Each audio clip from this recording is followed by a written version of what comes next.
കേരളത്തിലെ അതിപ്രശസ്തമായ ഗുരുവായൂർ ക്ഷേത്രക്കുളത്തിൽ റീൽസ് ചിത്രീകരിക്കുവാൻ വേണ്ടി അന്യമതസ്ഥയായ യുവതി കാൽ കഴുകിയ സംഭവത്തിൽ നാളെ കുളത്തിൽ പുണ്യാഹം നടത്തുന്നു. ക്ഷേത്രത്തിൽ 6 ദിവസത്തെ പൂജകളും ശീവേലിയും ആവർത്തിക്കും. ക്ഷേത്രത്തിൽ നാളെ രാവിലെ മുതൽ 18 വിധത്തിലുള്ള പൂജകളും 18 വിധം ശീവേലിയും നടത്തും. നാളെ ഉച്ചവരെ ഗുരുവായൂർ ദർശനത്തിന് നിയന്ത്രണവുമുണ്ട്. യൂട്യൂബറായ ജാസ്മിൻ ജാഫറാണ് ഹൈക്കോടതിയുടെ നിരോധനം മറികടന്ന് ക്ഷേത്രക്കുളത്തിലും നടപ്പുരയിലും റീൽസ് ചിത്രീകരിച്ചത്.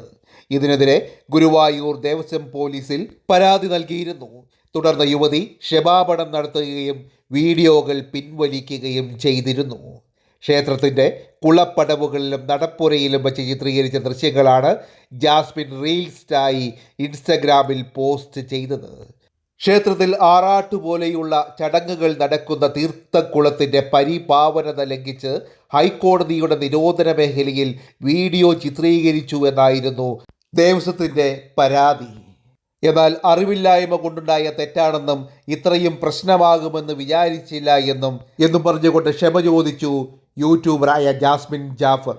യുവതിക്കെതിരെ ഗുരുവായൂർ ദേവസ്വം പോലീസിൽ പരാതി ലഭിച്ചതിനെ തുടർന്നാണ് സമൂഹ മാധ്യമത്തിൽ ക്ഷമാപണം നടത്തുന്ന കുറിപ്പ് ജാസ്മിൻ ജാഫർ പങ്കുവച്ചത്.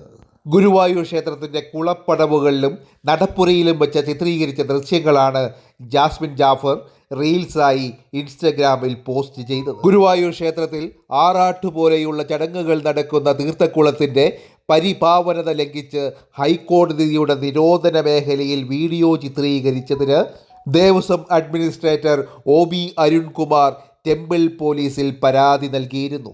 പരാതി കോടതിക്ക് അയച്ചിട്ടുണ്ട്. കോടതി നിർദ്ദേശപ്രകാരം അന്വേഷണങ്ങൾ നടക്കും.